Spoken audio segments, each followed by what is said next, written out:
بسم اللہ الرحمن الرحیم۔ السلام علیکم ورحمۃ اللہ وبرکاتہ۔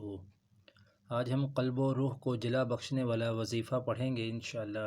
اس سے پہلے آپ سب سے گزارش ہے کہ اس ویڈیو کو آگے ضرور شیئر کریں، جزاک اللہ۔ حضور اکرم صلی اللہ علیہ وسلم نے فرمایا، افضل الذکر لا الہ الا اللہ۔ ترجمہ: افضل ذکر لا الہ الا اللہ ہے۔ اس ذکر میں پہلے نفی ہے، پھر اثبات۔ لا الہ کے معنی ہیں کوئی الہ نہیں، کوئی لائق عبادت نہیں، الا اللہ سوائے اللہ کے، یہ اثبات ہے۔ پہلے تمام مخلوق خداوندی میں سے الہ کی نفی کی گئی ہے، پھر نفی کے بعد اللہ کا اثبات ہے۔ یہی وہ کلمہ ہے جو 1,00,000 کئی ہزار انبیاء لے کر دنیا میں آئے اور اسی کے ترجمے، مفہوم اور مطلب سے لوگوں کو آگاہ کرتے رہے کہ پہلے ہر غیر اللہ کے الہ ہونے کی نفی کراتے تھے، پھر اثبات۔ یہی کلمہ خواجہ دوسرا حضرت محمد صلی اللہ علیہ وسلم لے کے آئے اور لوگوں کو کہا، قولوا لا الہ الا اللہ، کہو اللہ کے سوا کوئی معبود نہیں۔ جو شخص سوچ سمجھ کر اس بول کو ادا کرتا ہے، دل سے یقین کر کے زبان سے اقرار کرتا ہے اور پھر اس بول کے تقاضے پورے کرتا ہے، تو اس پر دوزخ کی آگ حرام ہو جاتی ہے اور وہ جنتی بن جاتا ہے۔ اس کلمہ طیبہ کی بڑی فضیلت آئی ہے۔ حضور انور صلی اللہ علیہ وسلم نے فرمایا جس نے لا الہ الا اللہ کہا اور اس کے تقاضے پورے کیے، وہ جنت میں داخل ہو گیا۔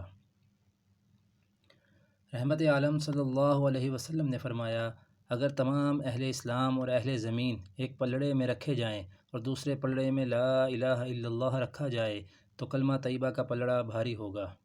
حضور صلی اللہ علیہ وسلم نے فرمایا، قیامت کے دن 99 سجلات اور کلمہ طیبہ کی تحریر دونوں میزان میں رکھ کر تولے جائیں گے تو کلمہ طیبہ کی تحریر بھاری ہوگی۔ رحمت عالم صلی اللہ علیہ وسلم نے فرمایا، تم اپنے ایمان تازہ کیا کرو۔ صحابہ نے عرض کیا، اے اللہ کے رسول صلی اللہ علیہ وسلم، ایمان کو کیسے تازہ کریں؟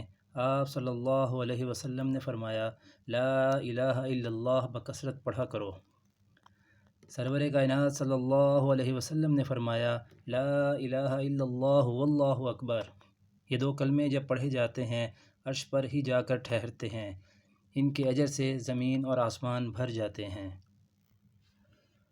رسول اللہ صلی اللہ علیہ وسلم نے فرمایا، جو کوئی 10 بار پڑھے، لا الہ الا اللہ وحدہ لا شریک لہ لہ الملک ولہ الحمد یحیی ویمیت وہو علی کل شیء قدیر، تو اللہ اس کو 4 غلام آزاد کرنے کا ثواب دے گا اور 100 بار پڑھنے سے 10 غلام آزاد کرنے کا ثواب ہوگا، اور 100 نیکیاں اس کے اعمال نامے میں درج کی جائیں گی اور 100 گناہ معاف ہوں گے، اور وہ شخص شیطان کے شر سے محفوظ رہے گا۔ کوئی اس سے بہتر نہ ہوگا مگر وہ جو اس سے زیادہ پڑھے گا۔ جزاکم اللہ خیرا۔